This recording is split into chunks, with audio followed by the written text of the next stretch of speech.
that experience and those skills actually make part of what I am, and that's what makes me attractive to people. The fact that I do know people, and I can make connections, and I can build relationships and get people to share things. Do you think it just makes you an attractive resource, or might it make you other things? No, I think that for at Birmingham St Mary's, one of the things that were acted as a magnets for them was that I was this more experienced person with all these contacts that they could tap into. So that wouldn't just be an attractive resource, would it? I, as a fundraiser, would see that as a very valuable resource. Yeah, yep. You don't look convinced. I feel like a bit of a fraud. You do. Mm-hmm. Yeah. But what is it in you that feels like a fraud? Because I'm not. Whose voice do you hear? Whose voice do you hear of the grown-ups when you were little in that you're a fraud? Is there a voice that you can pinpoint? Just my own.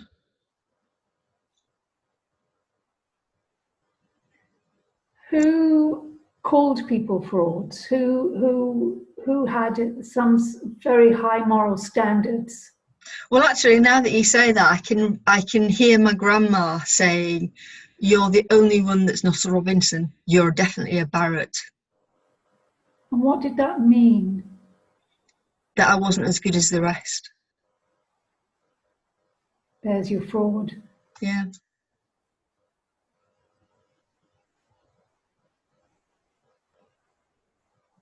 So at this point, I do some psychodrama with clients that I was seeing in person, because it's really, really helpful. And psychodrama is, putting it very simply, conversation that you have. Mm-hmm. And it can be in your head, it can be out loud. But basically what we do is we put two chairs in the middle of the room that face each other. Mm-hmm.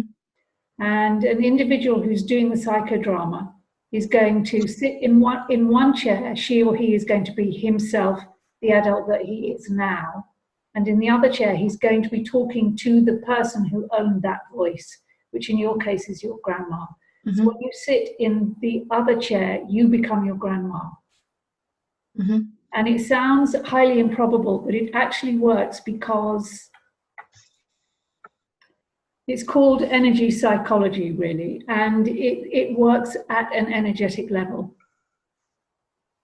So I've done it for years with, I don't need to do it now, but I had to do it for years with my mother and my father, and with my last foster parents.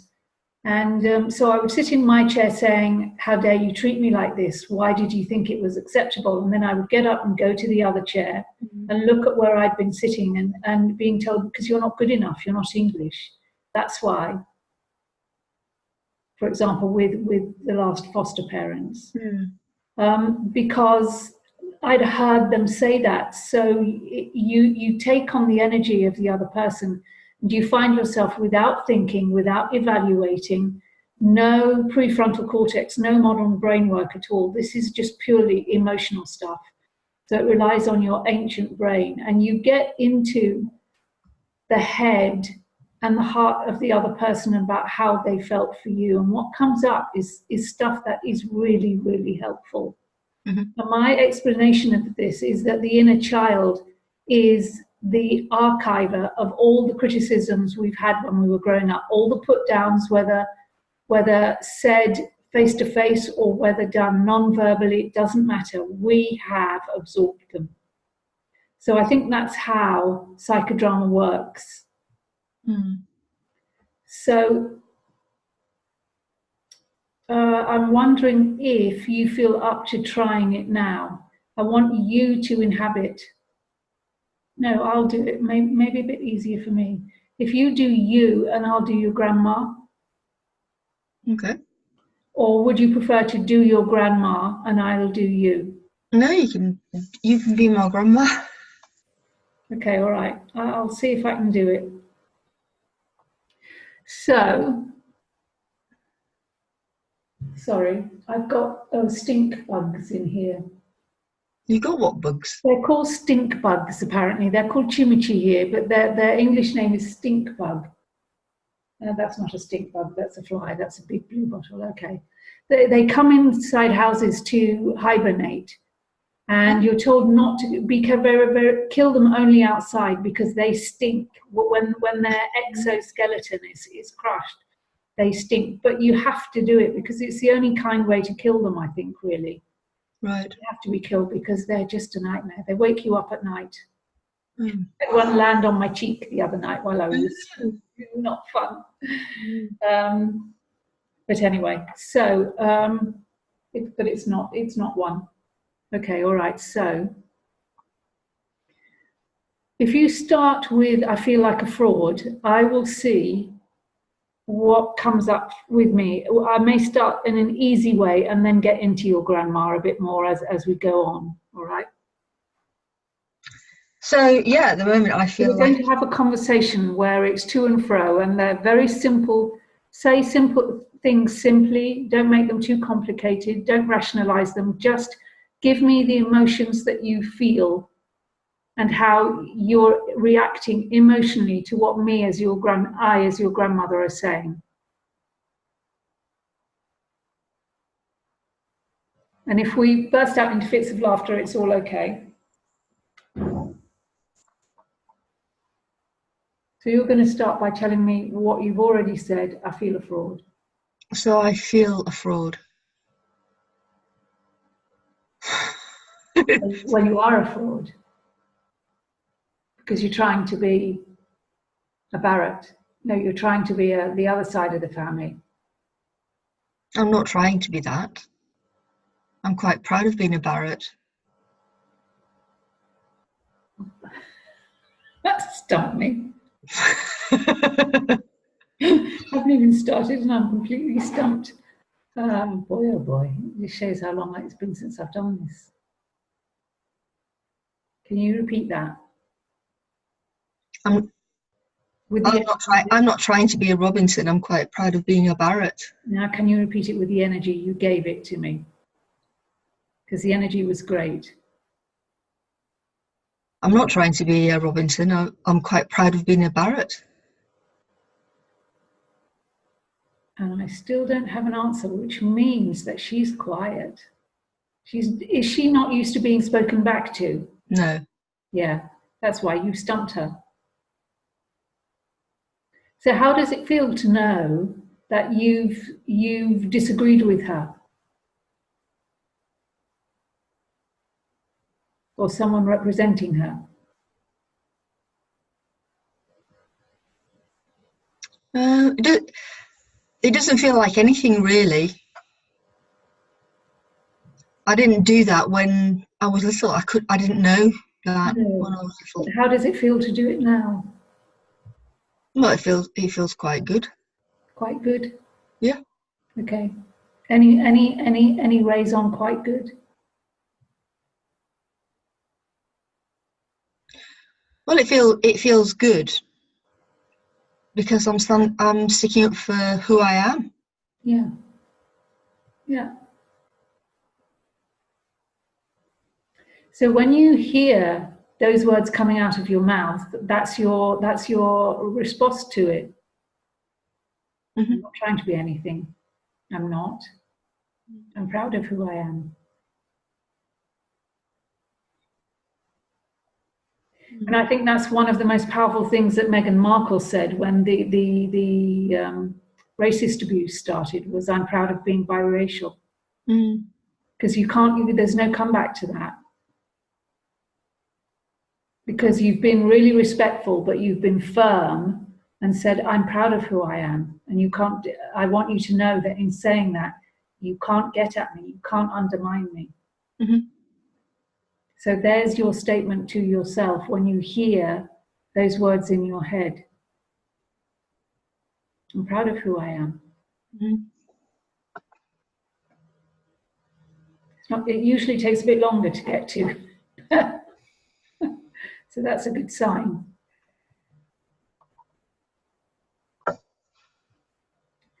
if you're proud of who you are, let's keep that energy going for the moment. and really sort of breathe it in. I am proud of who I am. Because sometimes that's not very easy for us to say. So if I'm proud of who I am, and I don't need to try to be anything or anyone else, do I feel ready to start this big piece of work? What do I need to start it, if not? So first question, am I ready to start this big piece of work? I am ready to start it. I just haven't to be afraid. So you're not really ready because the fear is getting in the way. Okay, all right. So the next question is, what do you need to soothe your fears?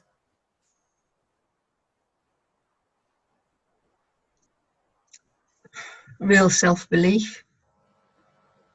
That wouldn't be something your inner child would say. She'd say something much more direct and much more simple.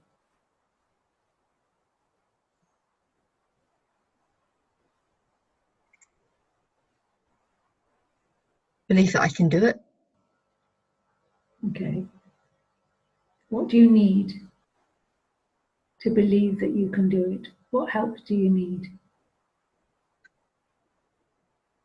It would be really easy if people that were around me showed me that I made a difference. Do you mean around you at home, around you at work?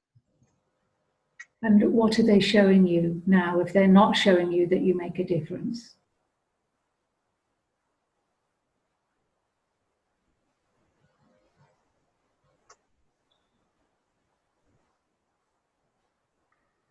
Perhaps it's just me. So, do you think you've made a difference at the hospice yet? At Birmingham yet? Keep it from your inner child, so no rationalization, just simple language.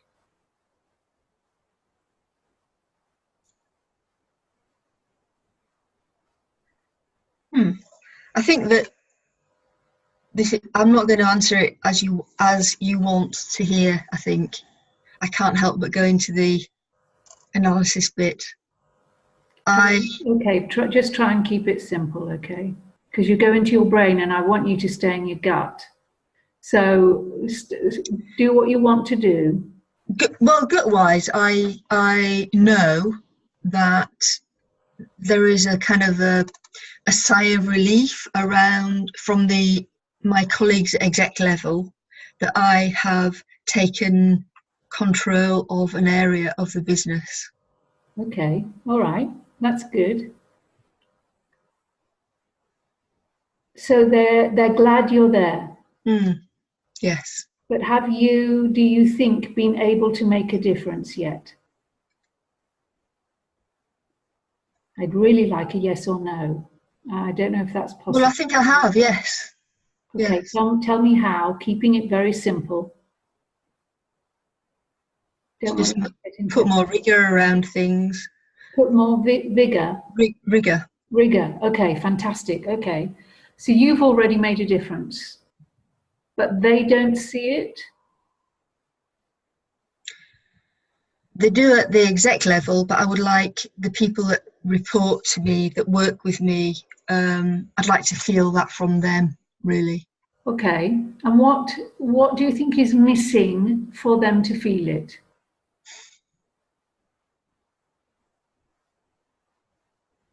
Something new. Can you unwrap that a little bit for me? What would be something new? What might be something new? You introducing a completely new income stream? Yeah, something like that, yeah. And how practical do you think that is? It's not practical. Okay. So are you saying that their desires are impractical? They're not very grounded? No, I'm not saying that theirs aren't. I'm saying probably mine aren't. I'm lost now because I asked you, what do you think they want from you? Well, I don't know that I haven't got any evidence or anything to suggest that that's what they want. This is me projecting onto them what I think I need to do for them to be able to. Aha. Okay. All right. Thank you. All right. So this is nothing to do with them. It's about you. Yes. Okay. What's good about new?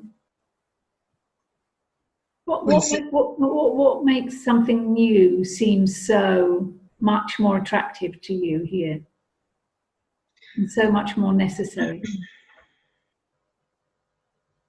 Because they're already doing the right things. But you're introducing more rigor to it. Exactly, yeah.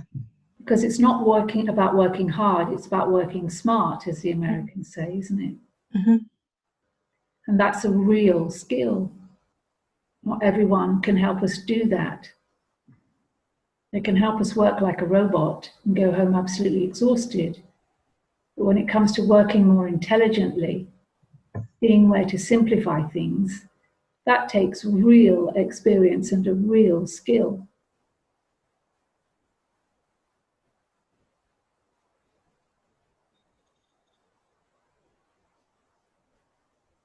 Refining is always harder to do than setting up the raw bones of something.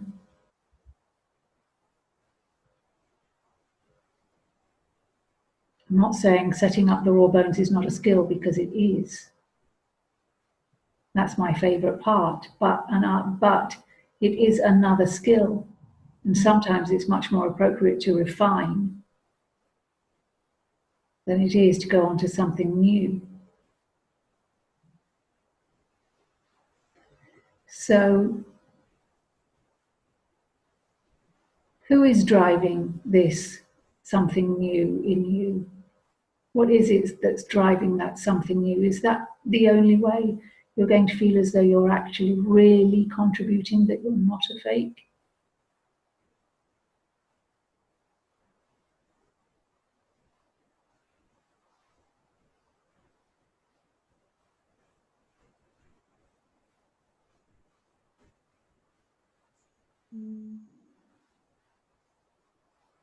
No.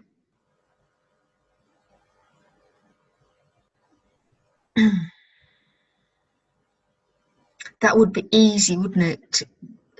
To be able to say, I'm here, you're paying me X amount of money a month, and I've done this. I'm worth it. I'm giving you value, which is a very facile way of looking at it.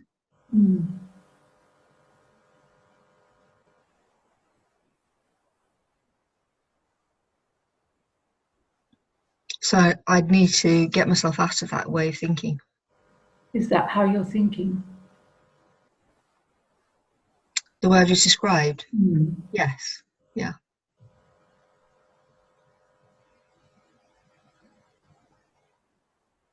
Because I can't come up with anything at the moment. My brain's gone blank, but I'm sure there are CEOs and C-level directors who have refined existing systems to great effect and saved millions. One of them, I can't remember his name. When I was at university, between my first and second year, I went to Greece. We got stuck there for 6 months because it was the civil war between Greece and Turkey, and Cyprus rather. But I was the nanny, well, the English teacher actually, to his 2 children and one of their cousins. And they lived in Athens, but every year they took a holiday for a month up in the north near Thessaloniki. Because the father and a colleague had introduced into the mine, they were miners of, they weren't oil drilling, they were mining some metal. And they improved the company's turnover and costs by something like 70%. They just wiped away a massive amount of their costs in the way that they were currently working, and they refined all the systems. And as a promotion, they were promoted down to the main office in Athens so that they could implement their system across the whole of the company in every single mine that it operated. Right. And I mean, this is 40 years ago, so I don't remember the details. They're very blurry, but I do remember that it was a massive cost-saving exercise, and all they did was with a refinement.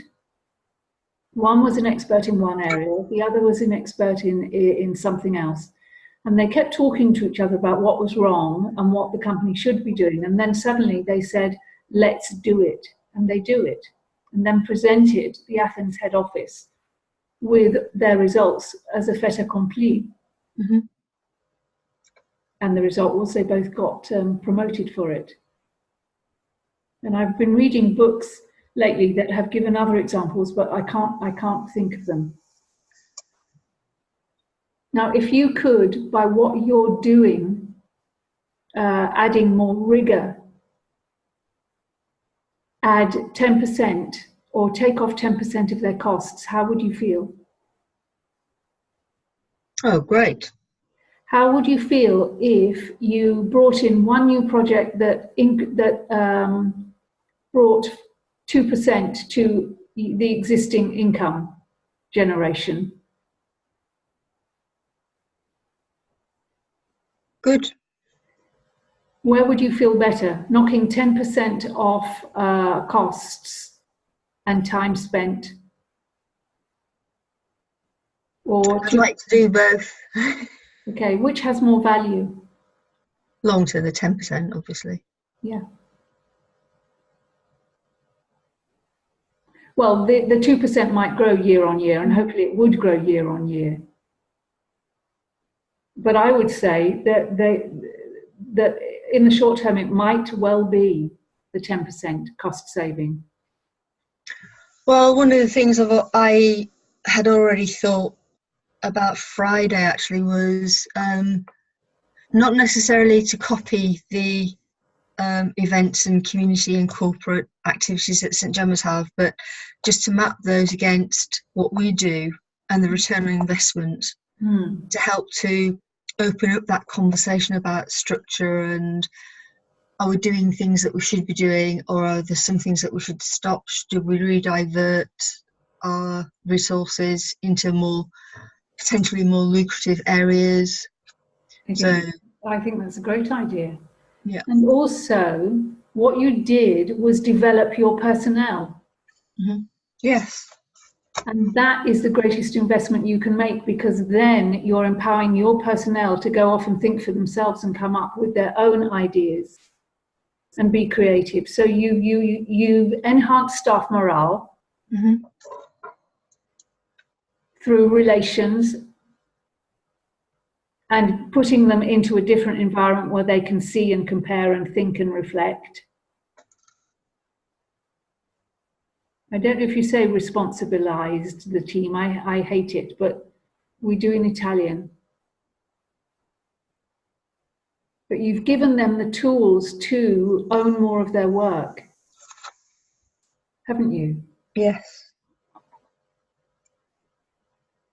And if you did nothing else, that would be a fantastic gift to the organization and a gift to the new incoming long-term incumbent. Yeah.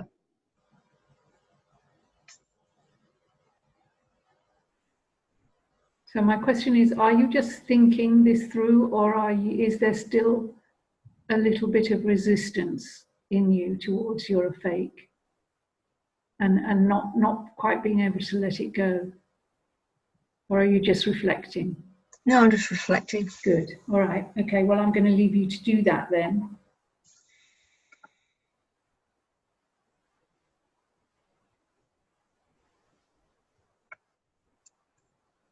So if I asked you the question of, on a scale of 1 to 10, where 10's the worst and 0 is the best, how much do you think you contribute to your own procrastination or putting off?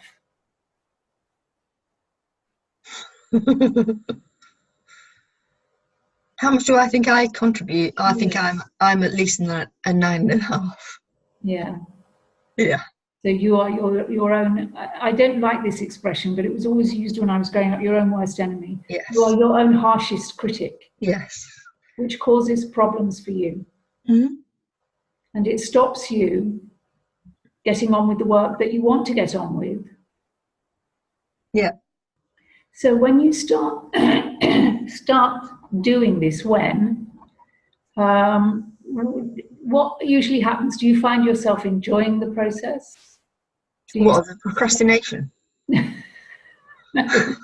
Getting on with the big project, and doing what you know you've got to do. Oh, when I start it, I enjoy it. Okay. So what do you enjoy about it? What do you enjoy most about it? I enjoy pulling it all together, achieving something. I have to say that I'm usually quite surprised that I've written something like that. Why are you surprised?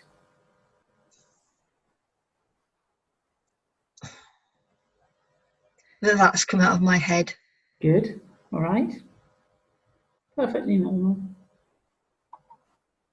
I think it the whole time.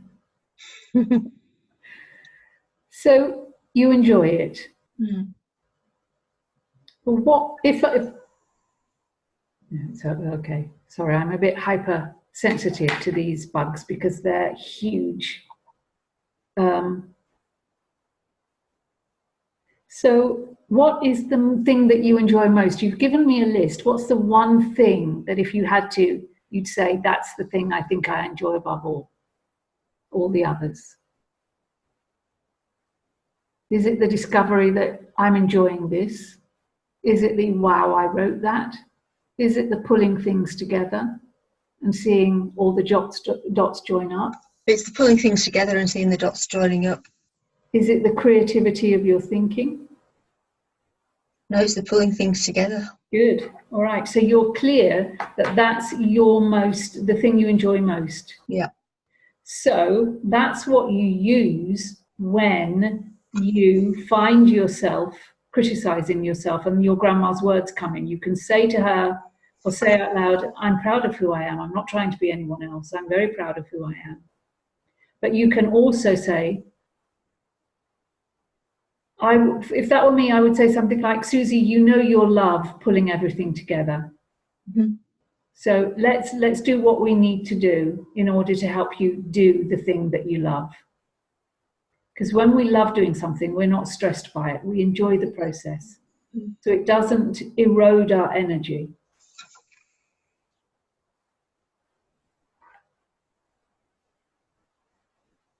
And we do it well because we enjoy it. So we need to welcome the opportunity we give to ourselves of doing even more of it, because the more we do it, the even better we'll become. We'll become even better at it. So that would lead my brain to let me shine because I'm good at this, because I love doing it. So this is my time to shine. How do I want to shine in this piece of work?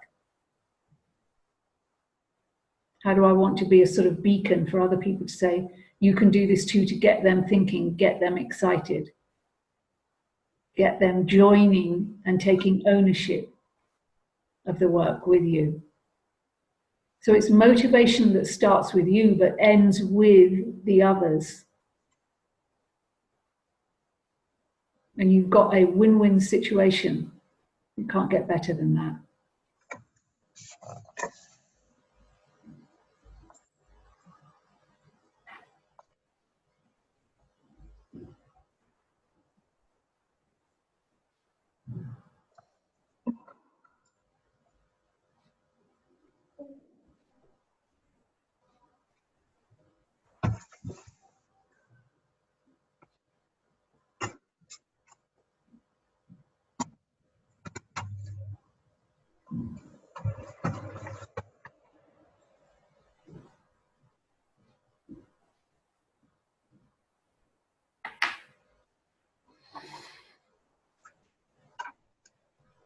So when you think about these things, what comes up for you? The love what you're doing, loving what you're doing and allowing yourself to shine, because it starts with your motivation, but welcomes others into being motivated with you.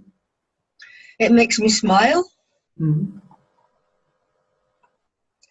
And it makes me think I can do this. I want to do this.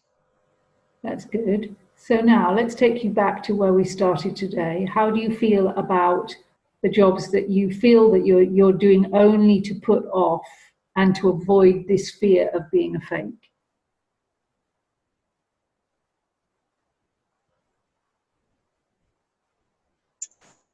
I'll do them because they need to be done, but not use them as a diversion. Okay, fine. Do you still feel they are a diversion? Or now that you're feeling better about yourself, has your perception slightly changed? They're not a diversion, they're practical things that need to be done. Great, there you go.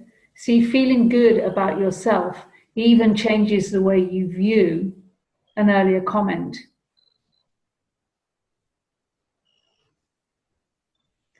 All right, so when you can unwrap this consciously, like I've been doing, so you're aware of what you're doing, you find that you can use components of what's come up in these questions. What do I really need? What do I really love about this process? Where do I shine? Where do I make my greatest contribution? Where can I inspire others more? Am I really doing this because of that? You can then go on to, am I really doing this because of that? Or now that I'm feeling better about myself, does my perception of that change? And that's what's just happened for you. It's changed. I'm not doing it because I'm trying to avoid the fear of the horrible feeling I get when I feel like a fake. I'm actually doing it because it needs to be done. Mm-hmm. So it needs to be done. Tell me about it needs to be done. What's the benefit of doing something that needs to be done in this example that we're working on with?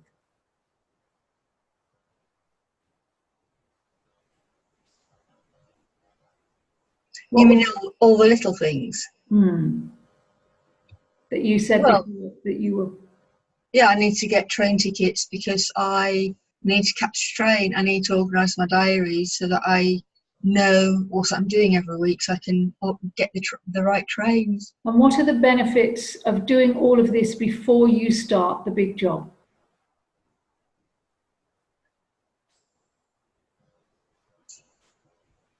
Well, I've got no other reason. I've got no excuses not to do the main job. Back to the negative. Yeah. It's a valid excuse, but it's not actually inspiring, is it? Well, it means that I feel good because I've sorted them. Good, great. You feel good because you've sorted them. So that's another thing you can use. I will feel good when I've sorted these.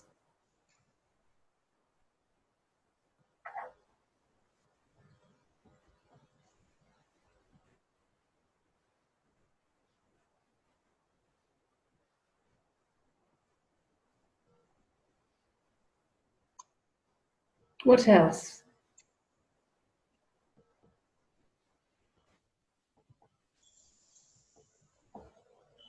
Feel calm because they're done. Yeah. Not as stressed. Good. What else?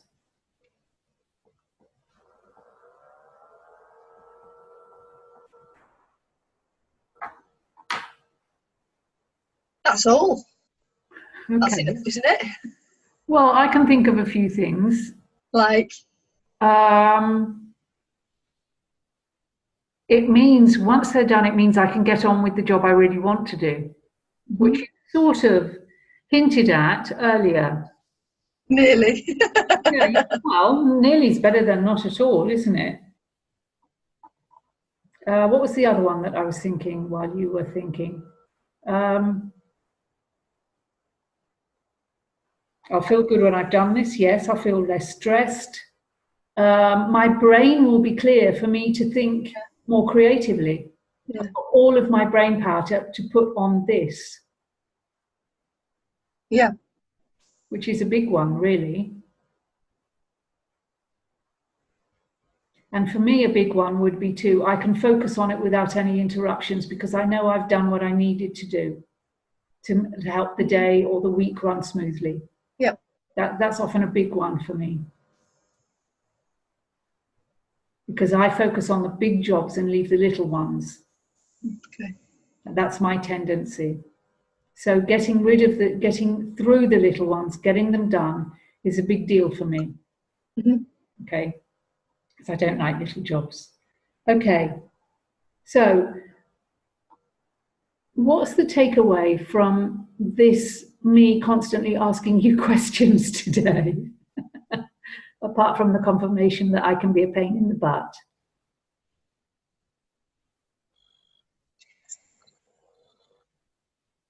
Is there a takeaway for you from this? Well, at its most simplistic level, I'm my own harshest critic. And if I can turn that around and think about how do I shine, how do I add value, what motivates me, and recognise that that will motivate others as well, that's a big takeaway. That is a good takeaway.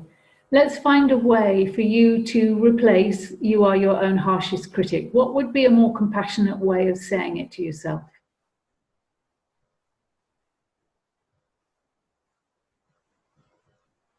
Well, I suppose the reverse of that would be to say that I really enjoy putting all the dots together.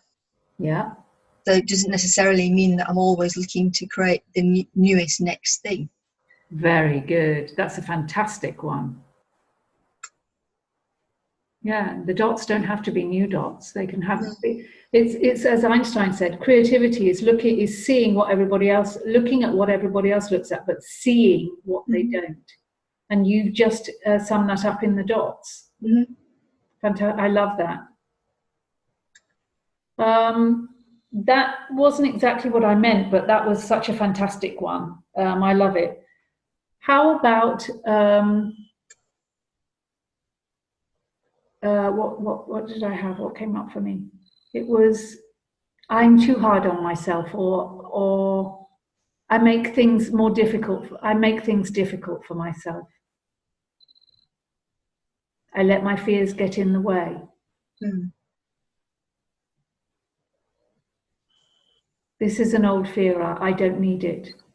There are lots of things that we can say that recognize the truth of something without involving us in criticizing ourselves. So this is an old fear. I don't need it here.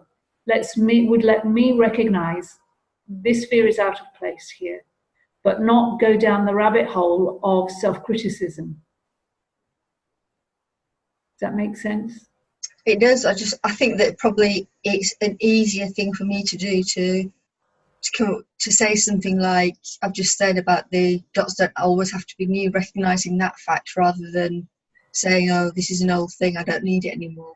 That's fine. That's fine. I love that one so much that I know it will be very powerful for you, and it is a great way for you to see things, given the whole context of the conversation. Yeah. In other contexts, it might be comfortable for you to say, this is an old fear. I don't need it here. I used to shorthand that to, oh, hello. And literally I'd say it like that with a smile on my face. Hello, you again. Because I couldn't be angry, I couldn't be frustrated, I couldn't be anything but. It was almost like welcoming an old friend. Didn't expect to see you, but here you are. Or no surprise that you've turned up at this moment. Well, come on in. Have a cup of tea or coffee. Mm-hmm. Because for me, the most important point was just to recognize, but not to recognize in the way that tipped me down the rabbit hole. Mm-hmm. Okay.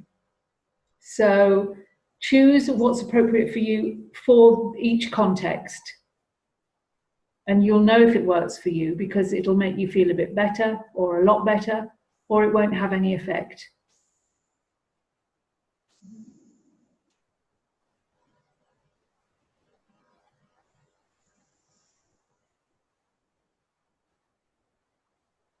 Okay. So,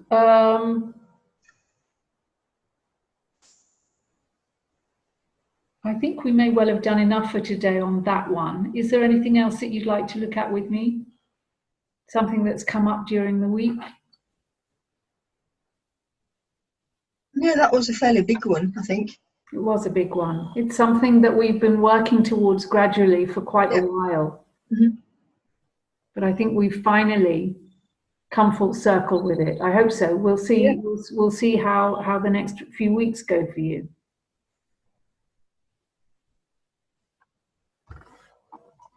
So is that nothing else apart from that one? No. Okay. Right. Yeah.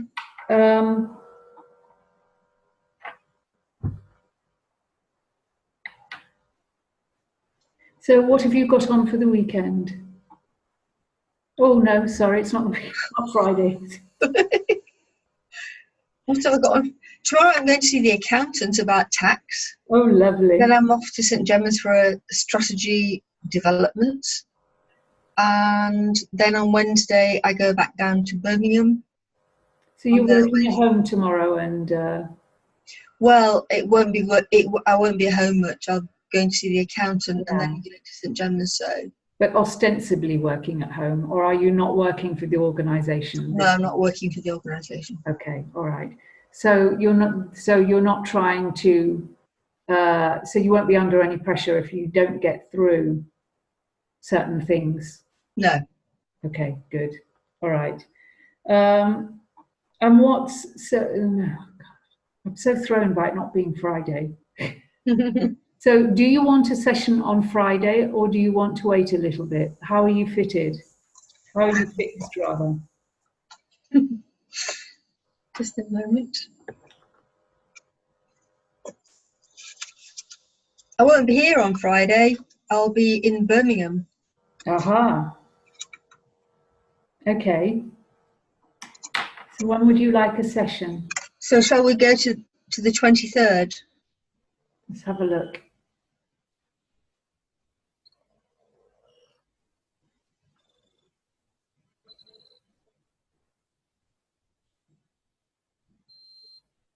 God, Lena's phone is loud. Can you hear it?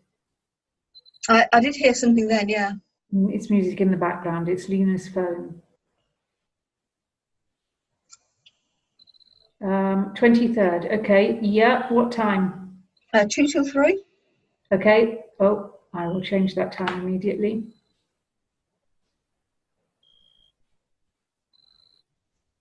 Oh, no, that one for me.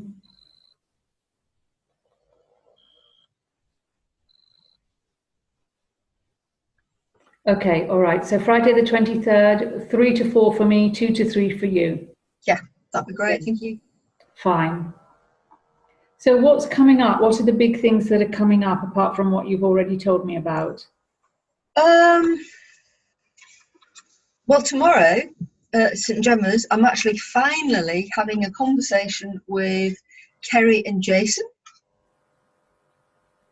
about what I do not know now. I had a session on last Friday with Tracy Dick just about the retail review. Yeah. Trying to put some clarity around that. And how was she? Well, actually, it's interesting. Today I got an email from her to say that she'd been reflecting on what I'd said, and perhaps she needs to rethink the way she puts her papers forward. Because I made the comment, she was quite irritated that she didn't feel the trustees had read what she'd written. She went on and on about how long it had taken her to do these papers. And I just said to her, well, perhaps if trustees haven't read what you've written, it might mean that actually how you're presenting it isn't chiming a chord with them. If you put yourself in their shoes, they haven't got 6 hours to read through a 15-page report. They want to know what the key issues are. So, particularly to begin with. Yeah. So she's come back and said that she wants to have a think about that. She realises the need to think about it. But she also sent something to me, which is another maternity cover for an income generation director. So it's like, yeah, all of a sudden, it feels as if... she's clicked. Yeah. That's good. Yeah. Your patience has paid off. I know it's frustrating, but well done you for staying the course and not giving up on her. She obviously needed the time. Mm. So we'll see. So that was good. Yeah. So take me back. I've forgotten the conversation that you're going. That's tomorrow, isn't it? With Yep. two other members. So I've got the board strategy meeting, and then I've got a session with Kerry rather and Jason, which I think is to talk about the whole income generation review and what I could do. That goes way back when to that email that you helped me with. Yeah. And there's also a meeting of the task and finish group for the 40th anniversary. So busy day tomorrow. So that will be hopefully very interesting and not disappointing. Hopefully some slight movement will have been made. Yes. Good. So you're feeling hopeful. You sound hopeful. Good. Yeah. And anything big coming up at Birmingham this week, or no, because you're not really there? Nothing very big this week. There's just lots to do, really. So, for me, what I want to do is sit down and start planning out what's going to go, how things are going to fit together, really. Do you have a deadline? A self-imposed one, because originally it was a contract for 4 months, and then it was extended to March, and now it's extended to June. But I am mindful of the fact I need to start sooner rather than later. If I think about the natural breaks, we've got a year end coming up. So apart from planning for the future, what we're doing right now, I need to just break it down, and maybe that's a natural time break. Yes. For this financial year and for the upcoming years. Does the financial year coincide with the end of the real year of 2018? No, it's a March. Okay, all right. So you've got end of 2018, end of financial year, and then end of your contract. Yeah. Which is really nice because it's all in 3-month slots, isn't it? Yeah. So then, based on that, are you saying that you might try to get something ready for the end of this solar year? I think, yes, I am saying that, because I think that just to have a framework that I then can go back and populate with my team is a good thing to have. Yeah, very good. And then from beginning of the next solar year and year end, you'd have discussions. Yes. And then implementation during the next trimester. There'll be some implementation, and there'll be some more forward planning, I think. So discussion document by year end. Discussions definitive doc by end fiscal year. Implement. But then you won't have a chance to see the results, will you? Because you'll be implementing in that last quarter. No, but that's quite normal. I'd find that a bit depressing, really, a bit disappointing not seeing the results for the work. Well, it is, but some of the results are kind of 2-3 years down the line. So you'll start seeing initial figures. That's good. Okay. Well, if we finish the financial year and we're still down, but it's stabilised, that in itself will be absolutely. Good. All right. So, what are your? I know I've asked you this, but in a restricted context. What are your takeaways from today? Well, I think that just that first piece of not being my own harshest critic. Doesn't have to be me if you want. Don't have to be new dots, but the ability to see those dots and join them, that's a good thing. That motivates me and will motivate other people. And I think actually, just talking to you just now, suddenly I've got more clarity of exactly what I want to do. So it's been swirling around my head, Yes. talking about creating these workbooks, but now I've actually just articulated exactly what needs to happen and when. Yeah. And that's what I'll go away and do. Good. Fantastic. Yay.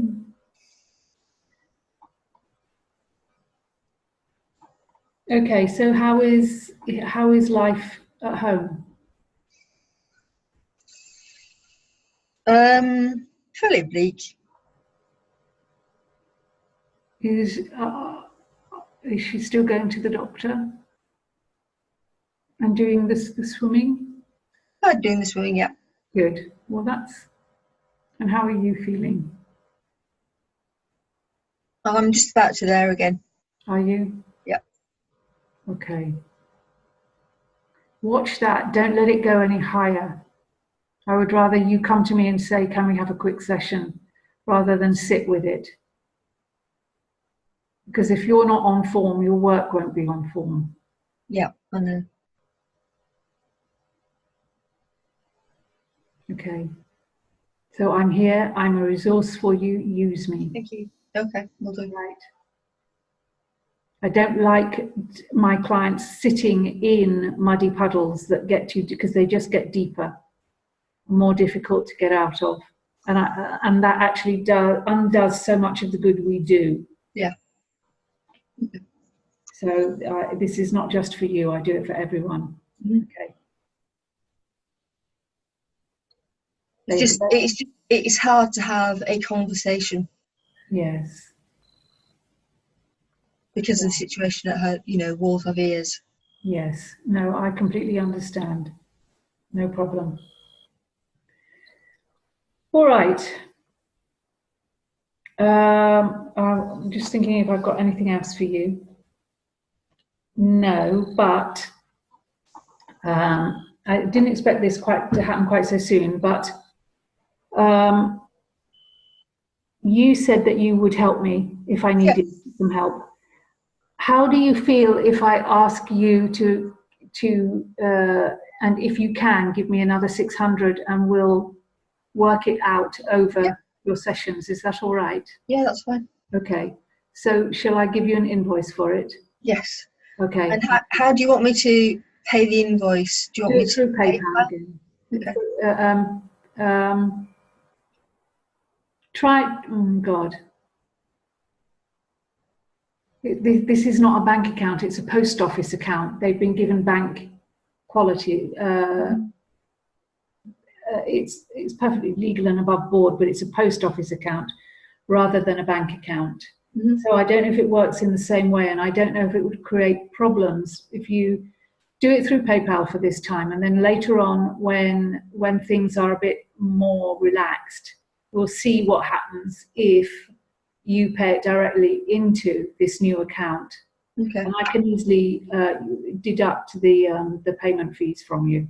Okay. And so will you make sure that the PayPal invoice then, it covers you charge me more so that you're getting the 600 rather than 600 minus commission? Oh, okay. All right. Yes, thank you. I can't guarantee that, but I'll see what your last 600 euro invoice was for, pound invoice was for, and see what the euros I got were for it. Okay. So I'll do it that way, okay? Yep. Because if I go to XE is the website I use because it has historic trading rates. So it does trading rates with no commission on top. So I always use that for my clients. Right. But the commission has already been taken, so it's not very helpful here. So I'll do the last commission. I'll do it that way, based on what happened to me. Thank you very much. Thank you, really, thank you. Okay. And that's it. Busy week? Busy week, yeah, but half of it, I've been feeling very, very under the weather. I have floaters in my eyes as partly to do with the aging process. Right. And partly, I think, greatly to do with the fact that I'm on a computer for a minimum of 8 and usually up to 12 hours a day. And I think my eyes just got totally inflamed, and bits of the retina float off. Right. So for days I didn't know what was going on. I kept thinking that bugs were flying everywhere, because you keep seeing black dots, and some of the black dots are big. And I have here a sort of weird lacy thing that looks like a whole chunk of my eyelashes just falling off and free floating. Right. And my headaches got appalling because I didn't know what it was. I tried to ignore it and work through it, which is my default state. Mm-hmm. And then I found myself with a stomach upset that isn't fully. I'm not vomiting. I did try to vomit the first time, but I feel vaguely nauseous all the time. I don't have much appetite, but then I get hungry, so I have to eat, and then I have a stitch in my stomach. So. So I'm a bit under the weather, but yesterday I did some exercises to try and help me break the cycle of not feeling well. Because being the only one, if I don't work, nothing gets done, and then I end up in such a mess. So I've been watching it this time and trying to work with my inner child and get rid of things that are standing in the way. I'm not surprised it's happening, because I think I'm getting closer than I've ever been to breakthrough, to stop, all of this, to bring it to an end.